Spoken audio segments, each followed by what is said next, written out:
The Widow of Hawthorn Quay. Chapter 1. The Cargo That Vanished. The morning the Harcourt cargo vanished, Mrs. Eleanor Vane stood in the doorway of her late husband's shipping office and watched the tide creep against the stones of Hawthorn Quay like a thing that knew secrets. The March sky hung low over the Sussex coast, grey and restless. Masts rocked in the harbour, gulls cried above the rooftops. Men shouted over rope, barrels and crates, the ordinary music of commerce continuing as if Eleanor's life had not just tilted toward ruin. Vane and Company occupied the lower rooms of a narrow brick building between a sailmaker's loft and a cooper's yard. The paint on the sign had faded, but Eleanor had never permitted it to be replaced. Thomas Vane had painted those letters himself in a year when everything before them had seemed prosperous and certain. 2 years had passed since Thomas died of fever after his final voyage. 2 years since Eleanor had discovered that grief did not excuse a widow from accounts, creditors, tithes, customs officers, dishonest clerks, or the opinions of men who believed a woman's proper sphere ended at the parlour door. She had endured all of it. She had learned freight schedules, cargo insurance, dock fees, storage charges, and the delicate art of refusing condescension without raising her voice. There were still many in Marstow who thought a widow had no place in commerce. Eleanor had grown accustomed to disappointing them. But this morning, disappointment was not enough. "Gone, ma'am," said Caleb Pike, the oldest porter on the quay. "Not a crate left." Eleanor kept one hand on the doorframe. "You are certain?" Caleb looked wounded by the question. "I saw the Harcourt cargo unloaded myself.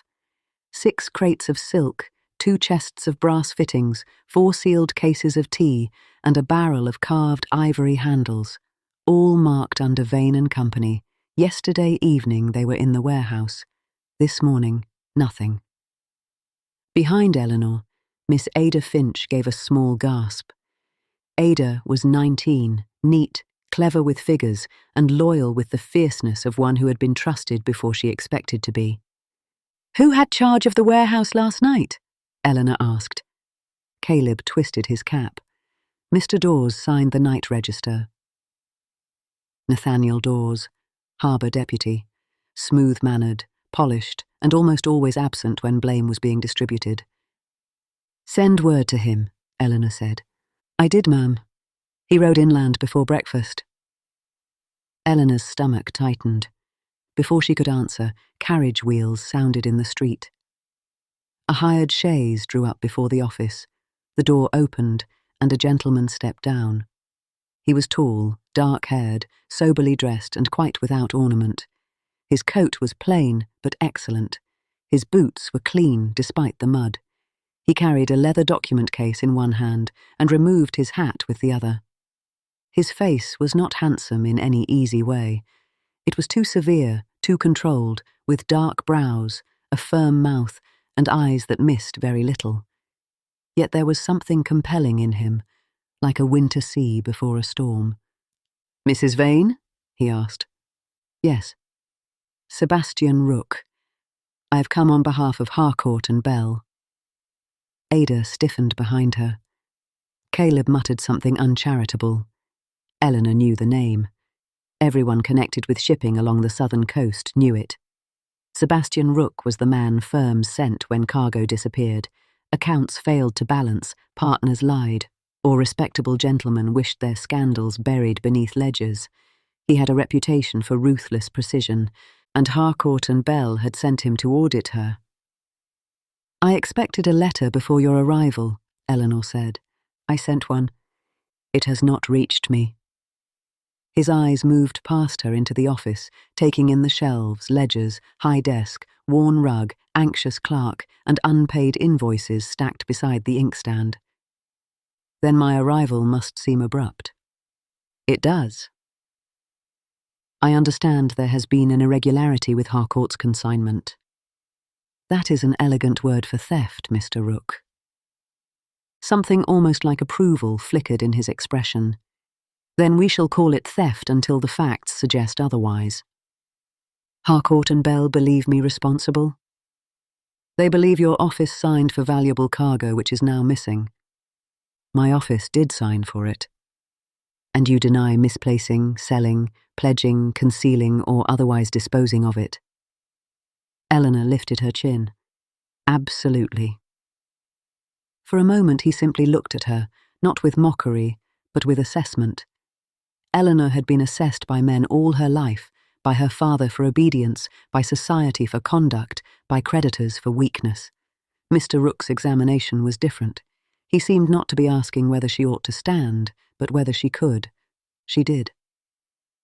At last he said, "Then I should like to see your ledgers.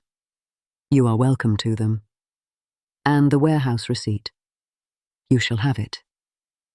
And all correspondence with Harcourt and Bell, Mr. Dawes, the Customs Office, and Mr. Josiah Trent." At that name, Eleanor's composure tightened. Mr. Trent is no longer employed here. So I was informed. By whom? Mr. Trent. The key seemed suddenly colder. Eleanor stepped back and opened the door wider. Then you had better come in. The office smelled of salt, coal smoke, paper, and ink. On the wall hung Thomas Vane's old barometer, inaccurate but beloved. Eleanor crossed to the locked cabinet and brought out the ledgers. Ada fetched correspondence with hands that trembled slightly. "You need not fear me, Miss Finch," said Mr. Rook, removing his gloves. Ada blinked. "I am not here to frighten clerks, only liars." Eleanor almost smiled. That distinction may not comfort everyone. No, but it is often useful.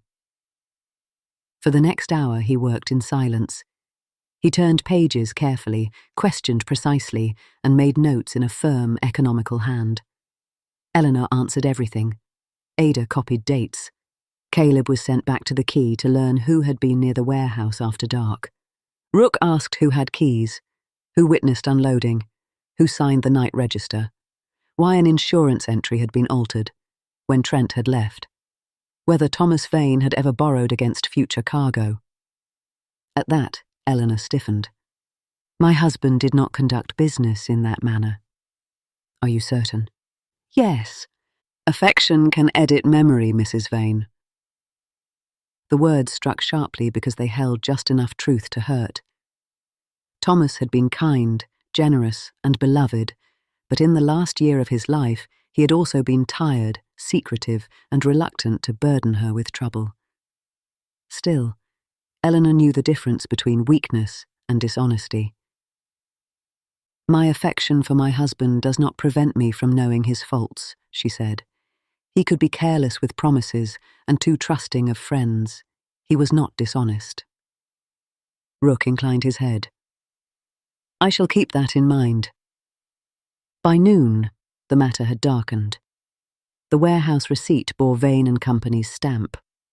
The night register had Dawes's signature, and among the papers Mr. Rook produced was a pledge claiming the Harcourt cargo had been used as security against an old debt. The signature beneath it was Thomas Vane's. Ada burst into tears. Eleanor did not. She took the page and studied it. She saw at once what someone else had hoped she would not. "This is not my husband's hand." Rook looked at her. "You are sure?" "I signed my marriage register beside that hand. I received letters from it for 12 years. I know where his pen pressed hard and where it lifted. This is an imitation." "Good." "Good? If you had defended it from sentiment, we should have wasted time. Your comfort is unusually severe, Mr. Rook.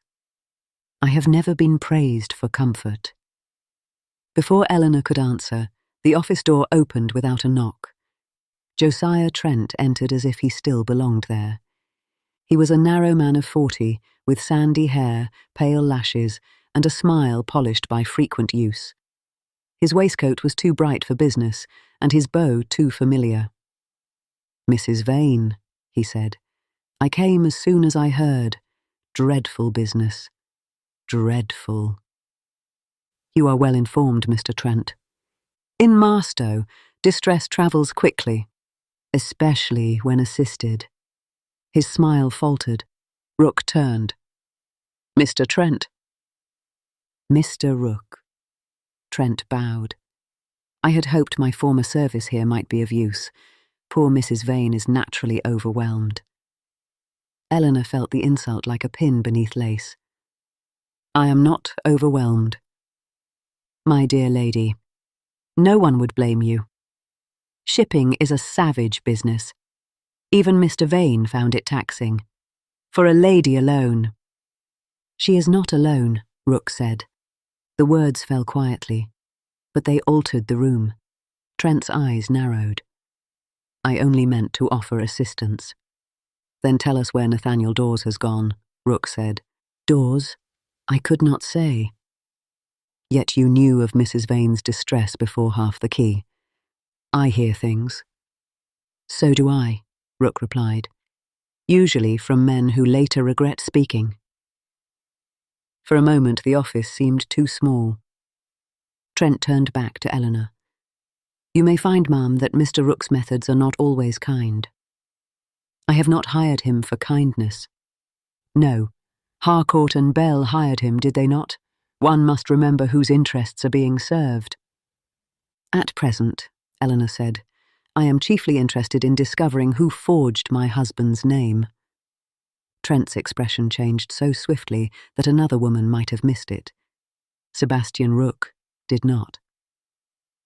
When Trent left, his boots struck the pavement too quickly. Caleb, who had returned unnoticed, muttered, Never liked him. Nor did I, Eleanor said. Rook looked at her. Yet you employed him. My husband employed him. I dismissed him 6 months after Thomas died. Why? He made errors. Missing receipts, duplicated entries, late payments. Then he offered to buy the business from me. Ada looked up, startled. He said no one expected me to carry such burdens, Eleanor continued. He offered less than the value of our contracts and more than he thought I was clever enough to refuse. What did you say? I told him the business was not a shawl to be handed to the nearest man because the room had grown cold. Caleb coughed into his cap. Ada nearly smiled. Rook looked down at the forged signature. Then I suspect, Mrs. Vane, that your missing cargo is only the beginning. Eleanor drew a breath. Then we had better begin properly. Chapter 2. The Man Sent to Ruin Her. Over the next days, Sebastian Rook learned that Mrs. Eleanor Vane was unlike any widow he had expected to find. He had anticipated confusion, misplaced documents, evasions, perhaps tears. Small shipping offices often depended more on habit than order, and widows were too often left to inherit problems men had hidden from them. But Eleanor's accounts were not careless. They were marked by something far more troubling, deliberate interference. Errors had been placed like stones in a path. Small, false charges, duplicate dock fees, altered insurance notes. Individually, they looked like a widow's mismanagement. Together, they formed a net. And Eleanor noticed everything. She noticed when Sebastian paused too long over a page. She noticed which names he wrote twice. She noticed when a dockhand looked toward the tavern before answering, and when a customs clerk contradicted himself about the time of unloading. She did not interrupt foolishly, nor did she yield merely because a man spoke with confidence. Sebastian had met merchants with less discipline. On the third afternoon, rain swept in from the channel, turning the quay slick and silver. Eleanor accompanied him to the warehouse where the Harcourt cargo had last been seen. The place smelled of damp rope, tar, tea leaves, and old wood. Mr. Fenn, the warehouse master, hovered nervously by the door. That corner, Eleanor said, pointing. Caleb saw the crates there when he left at 6. Sebastian crouched beside the floorboards. They were dragged. Not lifted? No. Either the thieves were hurried, few in number, or careless. Or they wished us to think so. He looked up. She arched one brow. Am I wrong? No. Do not sound surprised. I have spent 2 years learning that men often leave evidence because they do not believe women will know what to call it. Fen coughed. Sebastian ignored him. At the side entrance, the lock showed no sign of force. "Someone used a key," Sebastian said. Fen protested. "Impossible. I keep them locked in my desk." "Who has access to your office?" Eleanor asked.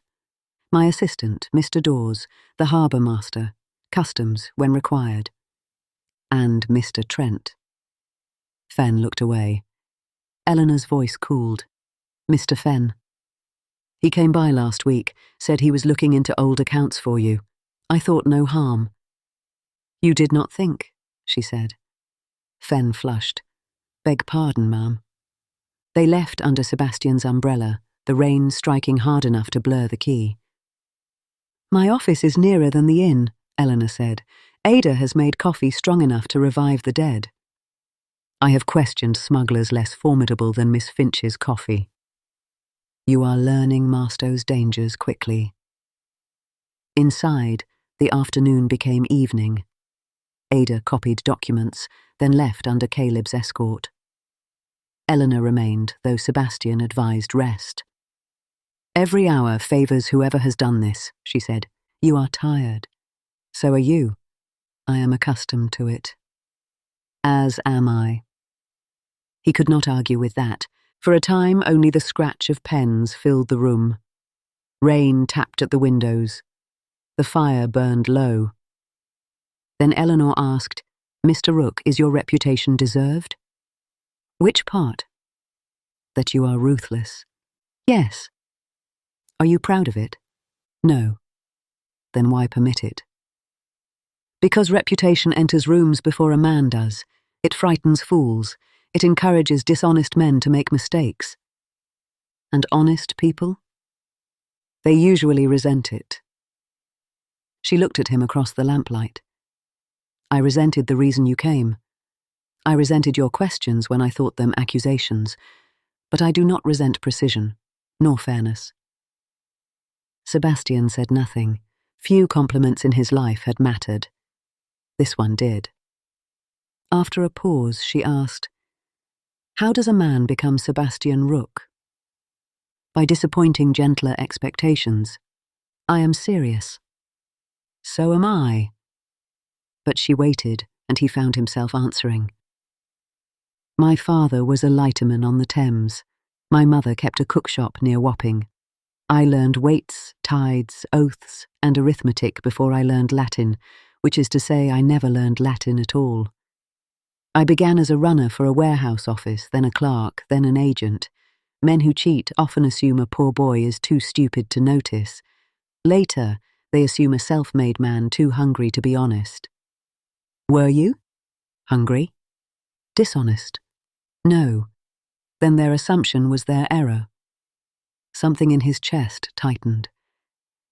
People are fond of arranging others into convenient shapes. "Yes," she said softly. "They are." A sharp crack struck the window. Eleanor flinched as a stone hit the glass. Another object struck the door. Rough laughter sounded outside, already retreating. Sebastian moved toward the entrance, but Eleanor caught his sleeve. "No, there may be more of them." He looked down at her hand. She released him immediately. A folded note had been pushed beneath the door. Sebastian picked it up. Eleanor read over his shoulder. "Leave the key while you can."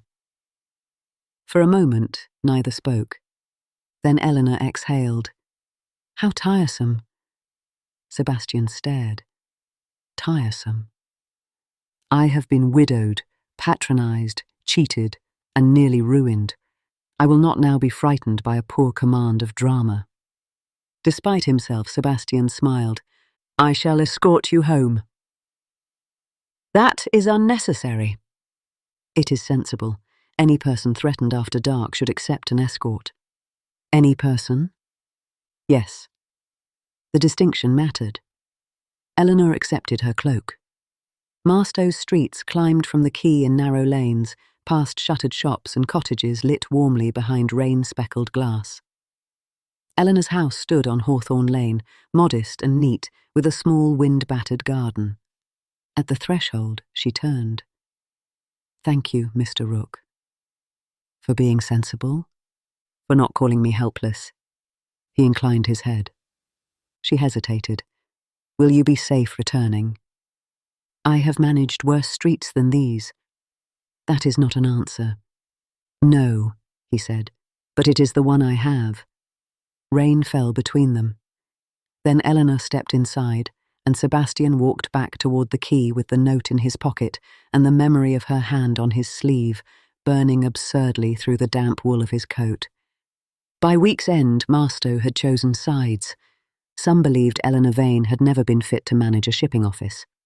Some believed Josiah Trent had the look of a man who would steal a candle and charge rent for the darkness. Some believed Sebastian Rook had come to destroy Vane and Company. Others began to suspect he might save it. Eleanor had no time for any of them. She and Sebastian worked from morning until lamplight, comparing warehouse records with customs entries and older ledgers. Beneath the urgency, something unexpected grew between them. It was there when he placed coffee beside her before she asked. It was there when she corrected his assumption about a dockhand and saved him hours of wasted inquiry. It was there when Ada stopped trembling in Mr. Rook's presence and began answering him as if she were a clerk of consequence, which, Eleanor thought, she was. And it was there in the silences. Eleanor had been lonely in ways no one saw. Widowhood had brought visits, casseroles, black gloves, and advice. It had also taken away ordinary companionship. No one noticed when she forgot luncheon. No one asked whether she preferred the window open. No one shared the burden of choosing, daily, not to give up. Sebastian noticed too much. That made him dangerous. Not as threatening men were dangerous, but as kindness was dangerous when it asked nothing from weakness, and therefore reached places flattery never could. Chapter 3. The Betrayal at East Cliff. On Friday afternoon, Ada discovered the first clear breach.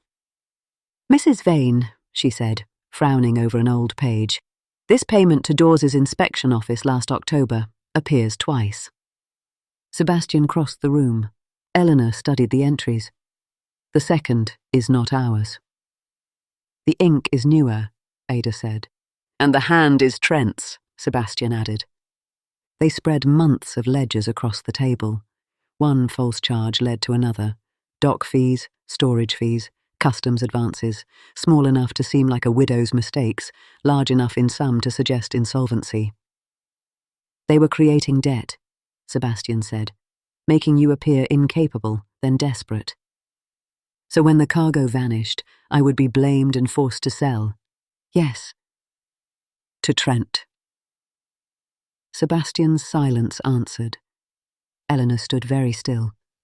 Mrs. Vane, he said, I am not going to faint. I did not think you were. Then do not look as if you are preparing to catch me. Forgive me. His apology was immediate, and that disarmed her. We need Dawes, she said. Yes. You have found him? Sebastian hesitated. Eleanor's eyes narrowed. You have. Caleb saw him near the old fish market at dawn. And you did not tell me. I intended to speak with him first. Alone? I intended to keep you from unnecessary danger. Her anger rose, not wild but deep and cold. Do not dress management in concern, Mr. Rook. I know that garment too well. It is worn by every man who has told me docks are not for women, accounts are not for women, and grief is best displayed quietly in parlours. His face tightened. That is not what I believe. Then do not behave as if it is. The words struck him. For a moment he looked not offended but ashamed. You are right, he said. She had expected argument. His honesty softened her. I know danger, he continued. I have seen what cornered men do. My instinct is to stand between it and those I cannot bear to see harmed. The room changed.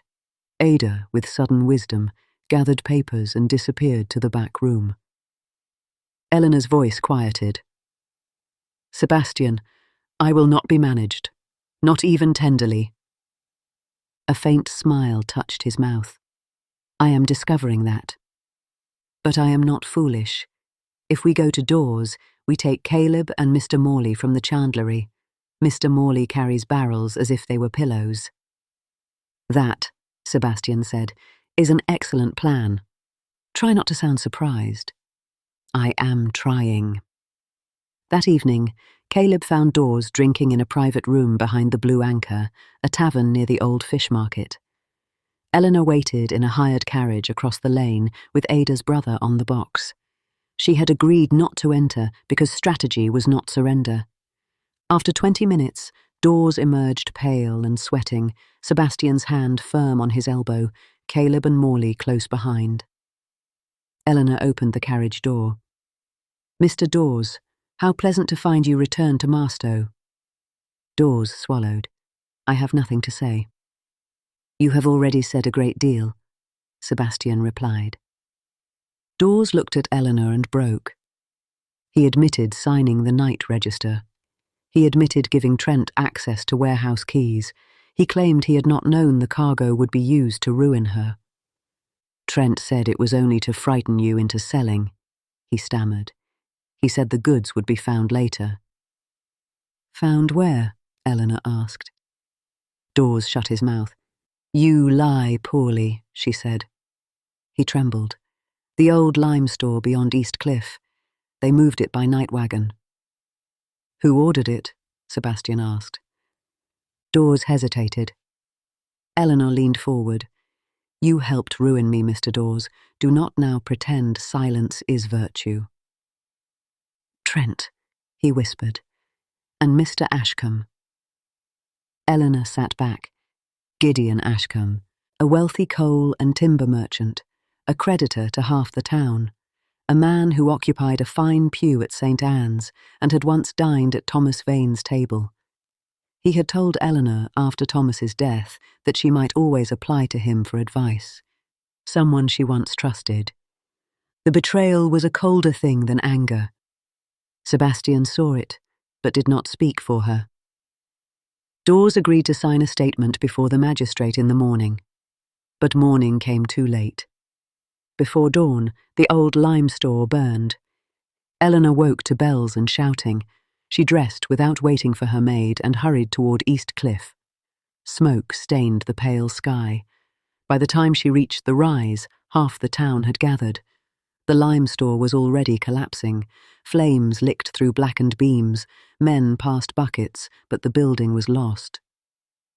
Sebastian stood near the track, soot on his cheek. The cargo? Eleanor asked.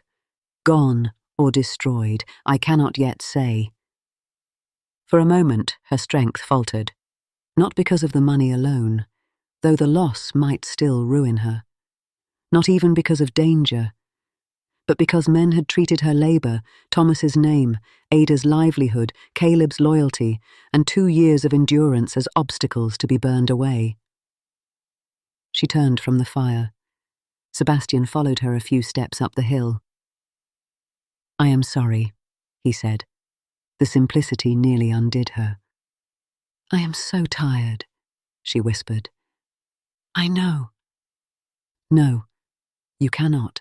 I have stood against them every day and told myself it was enough to be capable, enough to work harder, speak clearer, keep better accounts, endure insult, endure pity, endure being watched for weakness. Now they may win because they are willing to burn what they cannot steal. His face grew still. They will not win. You cannot promise that. No, but I can promise they have misjudged you. And you? His voice lowered. They have misjudged me as well. She looked at him then, and saw not only the feared agent, but the boy from the Thames, the clerk who had learned numbers as defence, the self-made man who trusted work because work did not ask where he came from.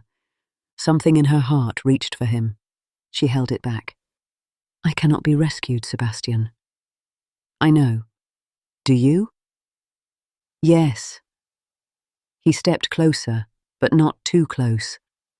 I do not wish to rescue you, Eleanor. I wish to stand beside you while you save what is yours. Tears burned her eyes, but she did not let them fall. "Then stand," she whispered. "I am here." And for the first time since Thomas died, Eleanor wondered whether depending on someone need not mean surrendering herself. The fire at the lime store did what its makers had not intended. It angered Marstow, not immediately and not nobly. Respectable towns are slow to accuse powerful men. But smoke carries truth farther than whispers. By noon, half the quay knew the burned store had been connected to the missing cargo. By evening, Dawes's signed statement had been copied, hidden, and placed before Magistrate Whitlow by Sebastian Rook, accompanied by witnesses too stubborn to be dismissed. Eleanor attended the hearing. So did Josiah Trent, arriving with brushed hair, a wounded expression, and Mr. Ashcombe at his side like polished oak. "My dear Mrs. Vane," Ashcombe said gravely, "I fear you have been led into distressing accusations. I fear you mistake distress for uncertainty." His eyes hardened. Trent sighed. "This is precisely what I feared. Mr. Rook has encouraged you beyond prudence." Sebastian stood by the mantel, silent and severe. Magistrate Whitlow, a round man who preferred peace to justice when peace was easier, shuffled his papers. "Let us proceed calmly. Mr. Rook, you have a statement from Mr. Dawes, but Dawes is hardly a man of unimpeachable character." "No," Sebastian said. "That is why men like Mr. Ashcombe employ him." Ashcombe flushed. "Sir." The magistrate startled himself by saying, "Sit down." Sebastian opened his case. He laid out ledger copies, key records, customs discrepancies, the forged pledge, and genuine letters written by Thomas Vane. "Mrs. Vane identified the forged hand first," he said. "A Chichester law stationer has reviewed it and concurs. The false ledger charges correspond with payments routed through a Lewis account connected to a timber venture partly owned by Mr. Ashcombe." "Outrageous," Ashcombe snapped. "Documented," Sebastian replied. Trent had gone pale. Sebastian turned to him. "You were dismissed from Vane and Company after urging Mrs. Vane to sell the business to you at an undervalue. You later represented yourself as acting for her, gained access to warehouse keys, and entered false charges into ledgers you once maintained." "I did no such thing." Eleanor stepped forward. "Yes, you did." All eyes turned. "You believed I would fail because failure suited your opinion of me," she said. "You believed my grief made me foolish. You believed my husband's name could be used against me because I loved him. You believed every man in authority would sooner trust your confidence than my competence. Mrs. Vane, no. You have spoken over me for years. You will not do so now." Sebastian lowered his gaze, but not before she saw pride in his eyes. She turned to the magistrate. "I do not ask you to favour me because I am a widow. I ask you to examine the evidence because I am a merchant whose business has been attacked by fraud." The room held still. Then Magistrate Whitlow reached for the documents. By the end of the hearing, warrants were issued. Trent was detained after attempting to leave through the rear garden. Ashcombe, insulated by wealth but not entirely protected by it, was ordered to remain available for inquiry. Chapter 4. A Tide Toward Home. 2 days after the hearing, part of the Harcourt cargo was discovered in a barn beyond the Turnpike Road, hidden beneath tarpaulins and sacks of lime. The silk was smoke-tainted, but salvageable. The tea cases were intact. The brass fittings were recovered after a carter's wife, indignant that her husband had been underpaid, told Caleb Pike everything. Marstow rejoiced in the manner of towns that prefer to pretend they had always known the truth. Women who had pitied Eleanor praised her courage. Men who had doubted her claimed they had long respected her perseverance. Mr. Fenn apologised 6 times. Magistrate Whitlow discovered a sudden admiration for female commercial skill. Eleanor accepted it with grace and believed very little. Harcourt and Bell withdrew their claim, paid Vane and Company the agreed commission, and sent a formal letter commending Mrs. Vane's conduct. Sebastian delivered it himself. Late afternoon sunlight entered the office. Ada had gone to post letters. Caleb was on the quay. For once, the room was quiet. Eleanor read the letter twice and placed it on the desk. "So," she said, "I'm no longer suspected." "No. Harcourt and Bell are satisfied." "Yes. And your work here is concluded." Sebastian did not answer at once. There it was, the thing she had known from the beginning and refused to name. He would leave. She aligned the letter with the desk edge. "London must be impatient for you." "London is rarely patient. You have other clients." "Yes, other frauds." "Undoubtedly. How fortunate for commerce." He watched her. "Eleanor." She stilled. "I have been offered a permanent arrangement," he said. "Several firms wish me to establish a southern office." "In Marstow?" "If I choose." Hope rose before she could prevent it. "And will you?" "I do not know." The hope faltered. He moved to the window, then turned back. For the first time since she had known him, Sebastian Rook looked uncertain. "I have spent my life entering rooms where I was not wanted and proving I had a right to remain," he said. "That makes a man useful. It does not always make him gentle." "I have never asked you to be gentle." "No. But you deserve tenderness." The word moved through her like warmth. "You are Thomas Vane's widow," he continued. "A woman of standing and strength. I am the son of a lighterman and a cookshop keeper. I have money enough, respect of a sort, but not the kind that opens drawing rooms gladly." "Sebastian, if I remain, people will speak. People already speak. They will say I profited by your vulnerability. Then they will reveal they know nothing of me." He looked at her. She came around the desk slowly. "When Thomas died, everyone thought I needed protection. When I kept the business, they thought I needed correction. When fraud was uncovered, they thought I needed rescue. You were the only man who learned the difference." "I failed once. You listened when I told you so. That is a small virtue." "Not in my experience." His face softened. Eleanor drew a breath. "I loved my husband. I will not pretend otherwise to make room for another feeling. Thomas was kind, imperfect, dear to me, and gone. For 2 years I believed loyalty required loneliness." "And now?" Sebastian asked. "Now I think love is not a room that can hold only one memory."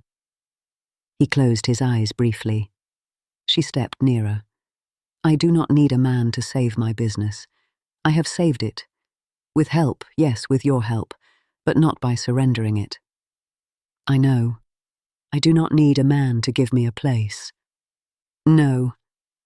But I might want one to walk beside me." Sebastian looked at her with such open feeling that her heart ached. "I have no title," he said. "No estate. No soft history." "I have had history. It was not always soft. I am not certain I know how to be happy." "Then perhaps we shall learn commerce and happiness both by practice." A quiet laugh escaped him. He reached for her hand, waiting until she gave it. His fingers closed around hers with reverence. "I love you," he said.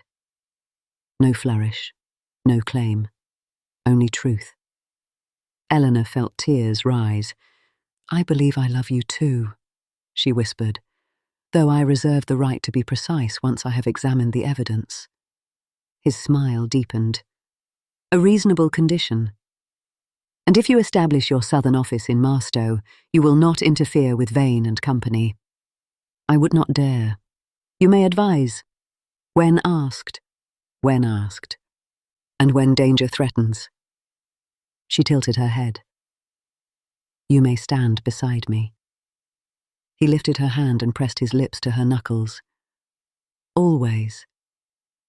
Outside, Hawthorn Quay moved in its ordinary rhythm.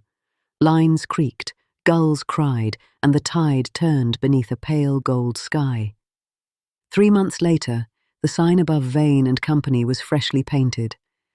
Eleanor had kept the old name, though beneath it appeared new lettering: Shipping, Agency, and Coastal Trade. Ada Finch, now senior clerk, said the office looked very fine indeed.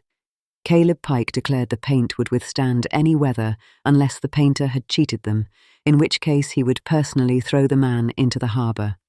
Sebastian Rook opened his southern office 2 doors down, causing considerable comment. He remained ruthlessly honest, inconveniently observant, and increasingly popular among those who preferred not to be robbed. Mr. Ashcombe's affairs collapsed under inquiry. Trent, discovering that confidence was less useful before a judge than before a widow, faced transportation after further frauds were uncovered. Dawes left Marstow under a cloud so thick no one expected to see him again. One bright June morning, Eleanor stood at the end of Hawthorn Quay watching a vessel prepare to depart with goods consigned under her own contract. The air smelled of salt, tar, and summer. She no longer wore mourning. Her gown was soft blue beneath a practical dark pelisse, and the wind tugged a strand of hair loose at her temple. Sebastian joined her. "The tide is favourable," he said. "So Caleb informed me in a tone suggesting he invented tides. An old maritime habit." She smiled. For a while they watched the vessel ease from the quay. "Mrs. Vane," Sebastian said, "that sounds ominous." "I hope not." She turned. He held a small velvet box. Around them, the quay continued its business with suspicious exaggeration. Ada stood in the office doorway pretending to examine a dispatch. Caleb had found urgent need to coil a rope nearby. Mr. Morley from the chandlery lingered beside a barrel he had no intention of moving. "I considered asking somewhere private," Sebastian said, "but most of what has mattered between us began here." "Yes. This quay witnessed your courage before I understood it. Your office taught me that respect may become affection before a man has sense enough to guard himself. This town, foolish as it is, has become dear to me because you are in it." Her eyes filled. "I cannot promise an easy life," he said. "I cannot promise never to be severe, stubborn, or overprotective in ways that will require correction." "That is honest." "I can promise to listen when corrected, to stand beside you, not before you, to honour Thomas's memory without fearing it, to defend your independence, even from myself, and to love you faithfully, if you will permit it." Eleanor looked at him, self-made, scarred by striving, proud enough to stand against corruption, humble enough to learn tenderness. Not a rescuer, not a master, a companion, a second chance, not at the love she had lost, but at a love shaped for the woman she had become. "Yes," she said. Sebastian's breath left him. "Yes?" "With one condition." His mouth curved. "Naturally. Vane and Company remains Vane and Company. I would expect nothing else. And you will never again interview a harbour deputy without telling me." "I shall put it in writing." "Then yes." He laughed, open and warm. When he slid the ring onto her finger, the quay erupted in cheers so poorly concealed that Eleanor covered her face and laughed through her tears. Ada wept outright. Caleb shouted that he had known it from the first, which was not true, but was forgiven. Sebastian took Eleanor's hand. "Are you happy?" he asked softly. She looked at the water, the office, the quay that had nearly ruined her and then witnessed her restoration. She thought of Thomas with gratitude instead of pain. She thought of the years ahead, not idle, not effortless, but shared. "Yes," she said, "I believe I am."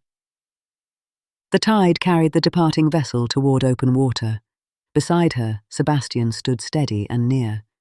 And Hawthorn Quay, which had once seemed the edge of all she might lose, became the beginning of all she dared to claim. The end. Thank you, dear reader of the Regency Gazette, for joining us in another tale of love, intrigue, and whispered ballroom secrets. If today's romance delighted you, kindly bestow a like upon this video. It helps our Gazette reach more lovers of Regency storytelling. For weekly journeys into dukes, debutantes, scandals, and slow-burning devotion, please subscribe to the Gazette and tap the little bell so you are notified the moment the next story is published. Until our next edition, may your days be filled with grace and your nights with the promise of romance.